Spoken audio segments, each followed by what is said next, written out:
이 본문 19절에 성경에 이렇게 시작을 하죠. 같이 읽어볼까요? 19절입니다.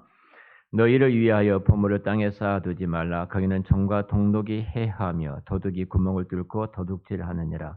자, 보물을 땅에 쌓아두지 말라. 이렇게 말씀을 하고 있죠. 땅에 쌓아두지 말라. 사실은 보물을 땅에 쌓아두지 말라 하니까 당연히 우리는 두 가지 생각합니다. 돈을 사랑하지 말라는 이 설교이겠다는 생각 하나 하고, 헌금을 많이 해라, 헌금을 해라, 이렇게 또 우리가 또 쉽게 그렇게 속단하고 생각할 수가 있습니다. 그래서 이 말씀은 돈을 사랑하지 말라는 말씀을 가르치고 있구나. 그래서 우리가 땅에 돈을 쌓아놓으면 종과 동록이 다 먹고 사라지기 때문에 하늘에다 보물을 쌓아둬야 되구나. 우리 선지도라고 늘 이야기하면 헌금은 하나님께 드린 것이라는데, 하나님께 어떻게 드리는 거예요? 늘 그런 질문을 아이들이 하잖아요. 저한테. 하나님 앞에 드리는데, 하나님 앞에 바치는 것인데, 하나님 오셔서 가져가신 것도 아니고, 이런 이야기를 해요, 아이들이. 제가 어렸을 때 교회에서 들었던 설교 이야기를 합니다. 나도 어릴 때 교회 다닐 때 헌금하면 이렇게 천국에다 하나님께 저축한 것이라 하는데, 저축한 것은 분명히 필요할 때 찾아 쓰는 것인데 언제 내가 그 하나님께 저축을 찾아 쓰지? 이거 말도 안 되는 이야기다. 분명히 헌금을 하면 다 이렇게 장로님들 오셔서 헌금을 다 가지고 가셔서 다 이렇게 하고 있는데, 장로님들이 가지고 가시는 것이지 뭐 하나님 앞에 저축한 것이라고 말하고, 또 저축했다면 찾아 써야 되는데 언제 찾아 쓸 수가 있지? 이런 고민들을 다 하지 않아요. 다 하지 않아요. 근데 돌아보면은 하나님 앞에 쌓았던 보물들은 평생 찾아 쓰고 있더라고요. 참 평생 찾아 쓰고 있어요. 나는 뭐 예를 들면은 제가 이제 11조는 군대에서 처음으로 11조를 하기 시작했는데, 그전에는 뭐 벌이가 없었으니까 그래 봐야지 뭐 그것이 몇백 원 아니겠습니까? 3천 원 받아도 300원 아니겠습니까? 11조를. 근데 이 작은 돈부터 11조를 시작하는 훈련을 이제 받게 됐거든요. 그리고 이제 평생을 그 훈련들이 이어진 것입니다. 그럼 내가 3억을 벌면은 3천만 원을 헌금해야 되는데, 진짜 생각해 보니까 300원 헌금했던 사람이 3천만 원을 헌금한다 하니까 너무너무 아까운 생각이 들더라고요. 너무너무 아까운 생각이. 근데 번뜩 저희를 깨우치는 하나의 생각이 있었는데, 3억을 주신 하나님을 네가 봐야지. 3천만 원이 아깝냐? 300원이 작냐? 막 이런 생각을 제 마음속에 주시더라고요. 도대체 하늘의 보물을 쌓아두라. 이 말씀은 어떤 내용인가? 어, 이런 고민들을 나름대로 여러분들도 다 이제 하셨을 것입니다. 사실은 우리가 성경을 볼 때 굉장히 중요한 것인데, 그 안에 있는 숨어 있는 하나님이 말씀하시고자 하는 내용보다도 우리는 다른 이야기를 많이 하다 보니까 성경의 본질적인 하나님의 그 은혜를 놓쳐버리고 있거든요. 이런 이야기입니다. 우리는 늘 우리의 시각과 기준은 내가 살아왔던 삶의 그 패턴, 내가 갖고 있는 세상적인 가치 기준, 내가 세상을 살아왔던 여러 가지 형태들, 이런 틀들을 갖고 우리는 성경도 보고, 이런 틀을 가지고 교회에서 말도 하고, 이런 틀을 가지고 우리는 생각하게 돼 있어요. 성경이 어떻게 말을 하는가, 하나님께서 어떻게 말씀하시는가, 그 기준은 사라져 버리고 있는 거예요. 대표로 제가 이번에 직분자 훈련은 장로로 피택된 29분 훈련을 마치고 지난 월요일 날 수료식을 했어요. 제가 수료식에 설교를 하는데, 그 뒤에 있는 지금 심호하고 있는 장로님들이 한 15분 정도 교회마다 심호하신 분들이 수료식 때 참석을 하셨어요. 지금 장로협회 회장님도 계시고 전 회장님도 계시고 쭉 뒤에 앉아 계십니다. 제가 이런 말씀을 드렸어요. 여러분들이 지금 장로 피택된 여러분들이 당에 들어가서 어떤 결정을 하실 텐데, 결정하실 때 항상 성경이 어떻게 말을 하는가, 하나님께서 어떻게 말씀하신가, 끊임없이 그 고민을 하고 결정을 하셔야 됩니다. 그런데 여러분들이 살아왔던 삶의 패턴이 있습니다. 예를 든다면 어떤 사업을 밑바닥에서 시작을 했는데, 사업을 굉장히 성공해서 뭐 수백 명의 종업원을 데리고 하는 사업을 하신 분들 계셔요. 이런 분들은 우리 교회 목사님이 내가 하는 방식으로 하면 교회가 부흥할 텐데 내가 회사를 경영하는 것처럼 목사님이 교회를 경영하면 분명히 성공할 텐데 목사님 저렇게 안 해서 교회가 힘들고 어렵지? 이런 생각을 하고 자꾸 그런 말을 나도 모르는 사이에 당회에서 말을 하게 되었습니다. 그 가운데 삼양사라는 굉장히 근실한 기업이 있어요. 우리나라에 굉장히 근실한 기업인데 그 기업의 대표로 사장으로 계셨던 문성환 장로님이 계시는데 이 장로님도 참석을 하셔서 예배에 뒤에 앉아 계셨어요. 이 장로님한테 물었습니다. 회사를 경영할 때 경영하실 때 어떤 방식으로 경영을 하셨고 어떤 일로 어떤 기능 어떻게 해서 이 회사가 그렇게 건강한 회사로 이제 정년퇴직을 하셨는데요. 건강한 회사로서 성장하도록 일조를 하셨으니까 이제 이런 이야기를 원래 많이 했거든요. 그 장로님하고 아주 신실하신 장로님입니다. 그래서 이번에 장로 교육에도 이 장로님을 강의를 하나 맡겼어요. 너무 잘하시더라고요. 퍼펙트할 정도 강의를 잘하시더라고요. 본인이 한 6천 명 된 교회를 섬기고 있는데 섬기면서 이 강의를 내가 맡았는데 그 강의 그 장로님들 성도들한테 다 물었다고 해요. 내가 어떤 내용의 강의를 했으면 좋겠는가, 어떤 말씀을 했으면 좋겠는가. 그것들을 다 취합을 해가지고 정리를 해서 강의를 하셨는데 정말로 잘하시더라고요. 이번에 서울대 경영학을 공부하셨는데 제가 이 말을 했습니다. 장로님이 서울대에서 경영학을 공부하셨는데 경영의 기준은 어떤 보면은 투자해서 이익을 창출하는 것이 경영의 가장 기본이 아닙니까? 기본인데 자 우리나라가 산업 사회가 되면서 중요한 것이 하나 기준이 있었습니다. 생산성으로 봤습니다. 모든 것을. 사람도 생산성으로 봤습니다. 그 사람이 우리 회사에 들어와서 얼마만큼 이 봉급을 받아가는데 얼마만큼의 이윤을 창출해 줘야 되는가, 우리 회사가 유지될 수 있겠는가, 그런 기준을 다 갖고 계실 것입니다. 그리고 이 산업화가 되면서 이 생산성의 기준으로 봤습니다. 그러니까 사람이 몇 살까지 회사에 근무할 때 그가 몇 살에 극대화하고 처음에는 배우니까 손해볼 수도 있어요. 근데 손해보고 1년, 2년 하다가 이제 배워서 일할 만큼 하니까 우리 컨셉 회사에서 나가버리는 거예요. 그럼 손해만 끼치고 나간 놈이 되는 거예요. 경력 쌓고 그 회사에서. 회사는 손해잖아요. 근데 자 회사 이 사람이 최소한도 우리 회사에 입사해서 봉급을 올려줘서 극대화할 때 이 사람 나이가 몇 살이겠는가. 자 우리가 삼성이나 우리나라 대기업은 그 퇴직이 굉장히 빠릅니다. 뭐 거의 45세, 50은 다 빼먹었다고 이야기를 하지 않습니까? 그때가 생산이 극대화를 이루는 거예요. 그리고 그 위로부터서 이제 생산성이 떨어지는 거예요. 그 논문들이 나왔는데 그 당시 산업화되면서 논문들이 인간의 생산의 구조를 봤는데 그 생산의 구조 가운데 가장 생산성이 오르고 떨어질 때가 55세로 본 거예요. 55세부터 되니까 그때 생산의 구조가 떨어지게 되어지더라. 그 정년을 그 떨어질 때로 맞춘 거예요. 그래서 55세. 그리고 이 자본주의예요. 그리고 55세로 봤어요. 교사들도 공무원들도 56세, 58세. 내 조카가 농협에 근무하고 있는데 56세인데 정년퇴직했어요. 명예퇴직했지만 퇴직을 했어요. 이 생산적인 구조를 본 거예요. 이 많은 봉급을 주고 이때 이 사람이 호봉소로 올라가서 봉급을 받는데 이 자리에 있으면 이 사람이 우리 회사의 손해다. 정년을 만들어 놓은 거예요. 자, 이렇게 만들 때 교회도 이렇게 생각하는 사람들이, 이렇게 사고하는 사람들이 드디어 다 교회 안에 있잖아요. 성도들이잖아요. 그 성도들도 교회가 어느 목사님이 목회를 하시면 어느 정도까지 목회에 올라가다가 그때부터 생산성이 떨어지겠는가, 이 구조로 봤다. 제가 이제 그런 설명 쭉 했어요. 설교를 하면서. 이것을 교회가 봐야 될 내용입니까? 교회가 생산성의 집단입니까? 교회의 본질은 거룩성입니다. 교회의 본질은 보편성입니다. 교회는 유기체입니다. 이 말을 쭉 하면서 여러분들이 살아왔던 삶의 방식 가지고 교회를 보지 마십시오.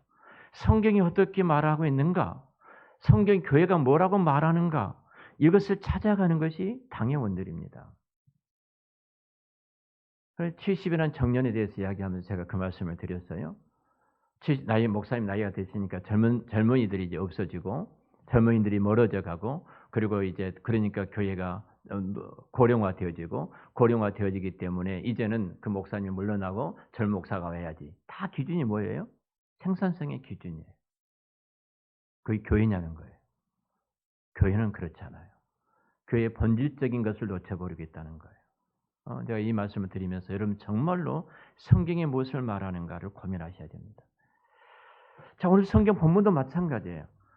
이 본문은 우리가 헌금을 많이 기복신앙에서는 헌금을 해라 헌금하면 하나님께서 반드시 기억해 주시고 뭐 100배, 1000배, 10,000배의 복을 주신다. 심는 대로 거두지 않느냐. 30배, 60배, 100배로 주시니까 헌금을 하고 하늘의 보물을 쌓아두라. 이렇게 말을 합니다. 성경은 그렇게 말하고 있지 않다는 거예요. 성경이 어떻게 말하는가가 너무 중요해요. 분명히 오늘 본문도 돈을 사랑치 말라. 분명히 성경의 가르침이지만 이 마태복음 6장 주제가 다르다는 것을 알 수가 있습니다. 이 본문에 우리가 편견을 갖게 되면 뻔히 아는 내용인데 다 알고 있는 내용인데 이렇게 생각하고 진지하게 깊게 우리가 묵상을 하지 못하고 그냥 지나쳐 버릴 수가 있다는 사실입니다. 오늘 이 말씀은 돈과 관련된 문제를 다루면서 좀 더 중요한 문제인 것을 알 수 있는데 분명한 것은 돈을 사랑하지 말라 이 주제가 아니다. 제가 이 말씀을 드리기 위해서 지금 여러 가지 설명을 한 거예요. 이 본문에 대해서. 자, 그러면 이 말씀의 주제는 도대체 무엇인가? 이 본문이 오늘 말씀이 말씀하고 있는 바가 무엇인가? 말씀을 전체적으로 살펴보면 오늘 본문의 주제는 한 단어로 요약할 수 있는데요. 그 주제가 31절에 기록이 되었습니다. 자, 31절을 우리 같이 읽어보겠습니다. 그러므로 염려하여 이르기를 무엇을 먹을까, 무엇을 마실까, 무엇을 입을까 하지 말라. 딱 하나예요. 주제가 뭐예요? 염려예, 염려. 오늘 말씀이 염려를 가르치고 있어요. 자, 이 염려란 주제를 딱 이 단어를 가지고 본문을 보게 되면 본문이 선명하게 드러나게 되어집니다. 먼저 이 본문을 결론 짓고 있는 마지막 부분이 33절, 34절이 결론인데요. 33절, 34절 같이 읽을까요? 그런즉 너희는 먼저 그의 나라와 그의 의를 구하라. 그리하면 이 모든 것을 너희에게 더하시리라. 그러므로 내일 일을 위하여 염려하지 말라. 내일 일은 내일이 염려할 것이요 한 날의 괴로움은 그날에 족하니라. 아멘. 자, 먼저 33절에 뭐라고 말씀하세요? 먼저 그의 나라와 그의 의를 구하라. 이렇게 말씀하시죠. 그리고 이어서 34절에는 뭐라고 말씀하세요? 그러므로 내일 일을 위해서 염려하지 말아라. 내일 일은 내일 염려할 것이요 한날의 괴로움은 그날에 족하다. 자, 괴로움이 오늘 우리에게 찾아왔는데 이 괴로움은 있는데 이 괴로움이 대부분이 뭐예요? 내일을 끌고 와서 오늘 내가 괴로워하고 있다는 겁니다. 내일은 내 날이 아니에요? 내 날이 아니죠. 하나님이 허락하셔야지 내일이 내 날이에요. 내일은 그럼 누가 책임지다? 내일 주인이 누구예요? 하나님이에요. 그럼 내일 주인이 나에게 내일을 허락하신다면 그 내일의 주인이 책임을 진다 못 진다? 책임을 지신다는 거예요.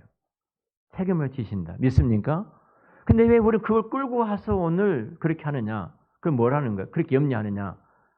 하나님을 믿지 못하기에. 내일의 주인 되신 하나님을 내가 신뢰하지 못하기에. 지금 이 말씀입니다. 이 말씀이에요. 34절이 그러므로 이렇게 시작하잖아요. 이 말은 33절과 연결이 되었단 말이에요. 연결되어서 인과관계가 있다는 거죠. 그의 나라와 그의 의를 구하니까 바로 뭐라는 거예요? 염려하지 않. 그의 나라와 그의 의를 구하는 사람 뭐라요? 염려하지 않는다. 이겁니다. 염려하지 않는 사람은 지금 뭐라는 거예요? 그의 나라와 그의 의를 구하는 사람이다. 자, 이 같은 본문을 좀 우리 거꾸로 거슬려서 한번 살펴볼까요? 31절과 32절입니다. 우리 같이 한번 읽어보겠습니다. 그러면 염려하여 이르기를 무엇을 먹을까 무엇을 마실까 무엇을 입을까 하지 말라. 이는 다 이방인들이 구하는 것이라. 너희 하늘 아버지께서 이 모든 것이 너희에게 있어야 할 줄을 아시느니라. 그리고 34절, 33, 34절 연결되어 말씀하시죠. 바로 염려하지 말라. 이렇게 지금 말씀하고 있는 거예요. 근데 이어서 32절에 뭐라고 말하고 있냐면 우리가 읽었던 것처럼 이것은 다 이방인들이 하는 것이다 이런 거예요. 이방인들이 구하는 것이다. 염려는 누가 하는 것이다? 하나님을 믿지 않는 이방인들이, 하나님을 알지 못하는 이방인들이 하는 것이다는 겁니다. 하는 것이다. 여기 하나님의 백성과 하나님을 알지 못한 이방인과 지금 대조를 하고 있죠. 대조합니다. 어떤 대조냐면 하나님 나라 백성들을 염려하지 않고 이방인들은 뭐한다? 염려한다. 무엇을 먹을까? 무엇을 마실까? 무엇을 입을까? 한다는 겁니다. 이것은 다 이방인들이 한다. 결국은 하나님의 백성들은 하지 않는다. 왜 하지 않는다? 하나님이 책임을 지시니까. 내일 하나님이 오늘 나를 먹이시고 입히신 하나님, 내 아버지가 나에게 내일도 허락하신다면 그 하나님의 내일을 책임을 져주시기에 믿습니까? 이거예요. 그래서 우리 염려하지 않는 거예요. 여러분, 이방인들은 무엇을 먹고 무엇을 마시고 무엇을 입을지 염려하는 자들인데요. 이 반에서 너희라고 표현된 하나님의 백성들은 정반대로 염려하지 않는 사람들입니다. 염려하지 않는 사람들이에요. 그것이 하나님을 신뢰하는 믿음이라는 거예요. 하나님을 믿는 믿음.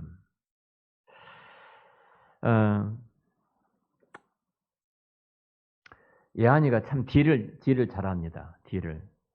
집에만 들어가면 딜을 해요. 할아버지의 자리를 알아요, 이놈이. 그래서 지가 할아버지를 이기고 뭘 하면 엄마 아빠한테 혼나는 줄 알고 이제 딜을 해요, 할아버지한테. 항상 TV를 본다든지 장난감 가지고 무엇을 논다든지 뭘 하고 싶으면 항상 딜을 해요. 제가 어제 어린이집에서 데리고 왔어요. 데리고 오는데 항상 데리고 올 때 그 공원이 있습니다. 그때 누군가 공원에서 논다고 그래요. 논다고.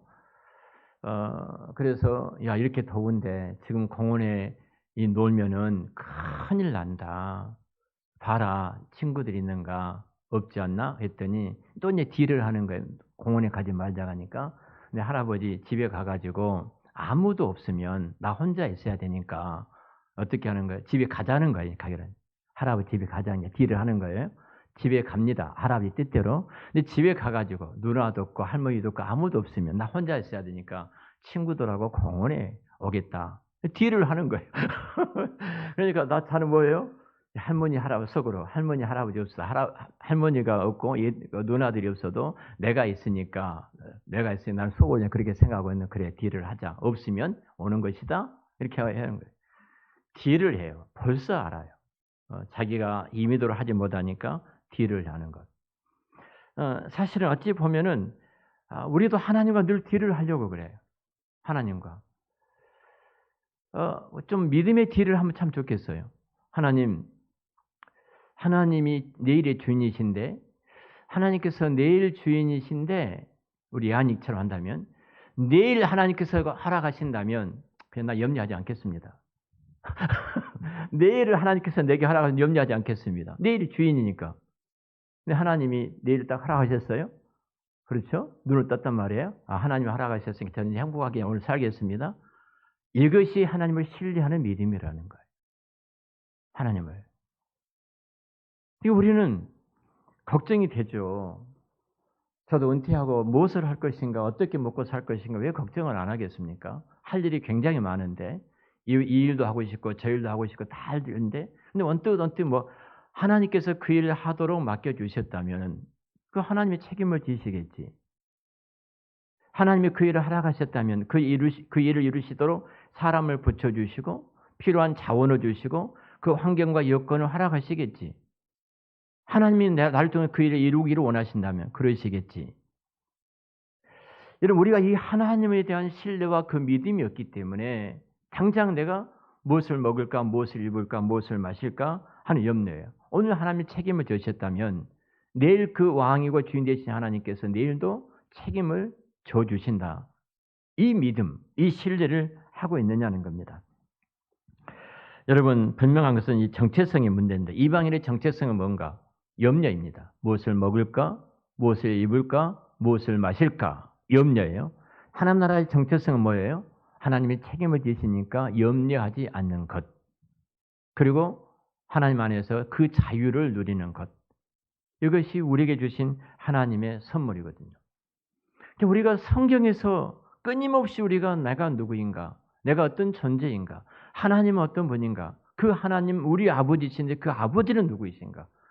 내가 이 하나님에 대한 묵상을 하게 된다면, 우리가 지난주에 말씀을 들었습니다만 그분은 천지를 창조하신 창조자이신데 온 우주와 만물들이 이렇게 운행하는 이 한치 오차도 없이 그것이 여러 가지 과학적으로 그 증명해서 이러이러한 상황 때문에 말지만 그것들을 조성하시고 만드신 하나님께서 그 일들을 이루시고 계시는데 하물며 우리가 내 그 사랑하는 너희일까 보냐, 하늘에 계신 너희 아버지일까 보냐, 너희들의 필요를 채워주시지 않겠느냐, 염려하지 말아라, 이렇게 말씀을 하고 계십니다. 여러분, 내일 일을 염려하지 말라, 이 말씀이 바로 25절부터 이제 이야기가 쭉 나오지 않습니까? 그러므로 내가 네게 이르노니 목숨을 위하여 무엇을 먹을까, 무엇을 마실까, 몸에 무엇을 입을까 염려하지 말라. 목숨이 음식보다 중하지 아니하 몸이 의복보다 더 중하지 않느냐. 그리고 쭉 얘가 나오죠. 공중에 나는 새를 봐라, 들의 백합을 봐라, 들포를 봐라, 이렇게 말씀하시면서 하늘에 계신 너희 아버지께서 너희들을 책임지시지 않겠느냐, 책임지시지 않겠느냐, 이렇게 말씀을 하십니다. 자, 이방인과 하나님의 백성과 그 나누는 선이 무엇인가? 바로 염려라는 거예요. 지금 염려하고 있는가? 나는 이방인의 자리에 있는 거예요. 내가 염려하지 않고 내가 감사하며 찬송하고 있는가? 그러면 내가 어디 자리에 있어요? 하나님의 백성된 자리에 있다는 사실입니다. 저와 여러분들이 좀 하나님의 자녀로서, 오늘 제가 교회에서 선물을 하나 받았어요. 여기 미장원에 계시는 권사님께서 어떤 할아버지가 사진을 찍었는데 액자에 담아가지고 가지고 오셨어요. 가지고 오셨는데 그래, 쪽두리 꽃에 그 진짜 아름답게 잘 찍어요. 근데 그 할아버지가 한 8순 정도 되신 할아버지라고 그래요. 쪽두리 꽃을 이렇게 잘 찍으셨어요. 저희 교회가 참 결혼과 연관이 있는지 두 꽃이 쪽두리 꽃이 아름답게 피고 또 핀 꽃이 있어요. 초롱꽃이죠. 초롱꽃 이렇게 아래로 숙여져서 초롱을 들고 들어갈 때 신랑 신부 들어갈 때 하는 것이 있잖아요. 그 꽃이 있잖아요. 이 꽃을 진짜 잘 잡았어요. 그래서 딱 액자에 넣어가지고 오셨어요. 너무 아름다운 거예요. 우리 교회가 진짜 한층 팍 빛나는 것처럼 아름다워요. 근데 내가 너무너무 감사해가지고 권사님한테 이 할아버지를 꼭 제가 만나고 싶습니다. 권사님 꼭 만나게 해주십시오 그랬어요. 근데 오늘 이제 강도사님이 오셨어요. 딱 첫 번째 들어오자마자 목사님은 서울 장안의 80년대 교회를 처음 봤습니다. 80년대 교회를 처음 봤습니다. 이제 처음 저에게 이렇게 이제 인사로 오셨던 강도사님인데 처음 80년대 교회를 봤습니다. 그러는 거예요. 그 같은 예모를 볼지라도 어떤 분은 진짜 아름다운 꽃을 잡아서 교회에 아름답게 빛을 비춰주는 분이 계신가 반면에 이 교회는 80년대 후지꾸리한 교회 모습이구나 이렇게 보는 사람이잖아요. 내가 이 할아버지를 만날 텐데요. 영적인 거 잘 모르겠습니다. 근데 제가 느낀 것은 똑같은 건물을 볼지라도 어떻게 보느냐에 따라서 보는 각도가 달라지잖아요. 바라보는 각도가 달라져요. 생전 못 보던 꽃이 피었을 때 지나가는 사람들이 교회 앞에 지나가는 사람들이 꽃의 아름다움을 이야기를 해요. 아, 꽃 아름답다. 뭐 꽃이 아름답지? 이름이 뭐지? 서로 막 소곤소곤 되는 제 사무실에 있으면은 문 열고 있으면 들리거든요. 그렇게 말씀하시는 분들도 있어요. 그러나 이제 그런 교회의 모습을 보면서 아, 우리 교회는 80년대 내가 그랬습니다. 내가 80년대에 개척을 했거든. 그랬어요. 80년대에 개척을 했거든. 그러니까 그렇게 보이겠지. 예, 내가 웃으면서 그 이야기를 했는데요.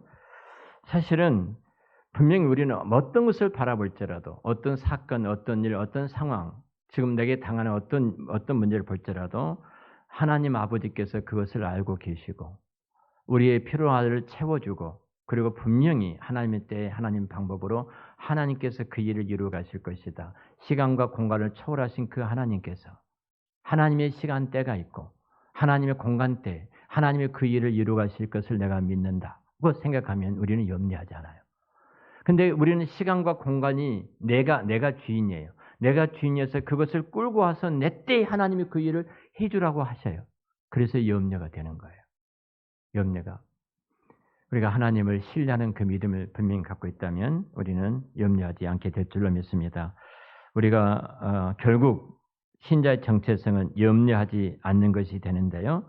결국 그 근원으로 따져 올라가면 25절부터 30절까지 말씀을 들어보면 그 이유가 천부께서 우리를 먹이고 우리를 입히고 우리의 필요를 채워주시는 그 하나님을 신뢰하기 때문이다 고 말씀합니다. 말하자면 신자는 이것을 믿기 때문에 염려하지 않는 자, 우리 한 사람 가족들이 이 땅에 살면서 어떤 상황에서도 하나님을 믿고 신뢰한 것 때문에 염려하지 않는 하나님의 백성들이 다 되시기를 우리 주의 이름으로 축원합니다. 네, 기도하겠습니다.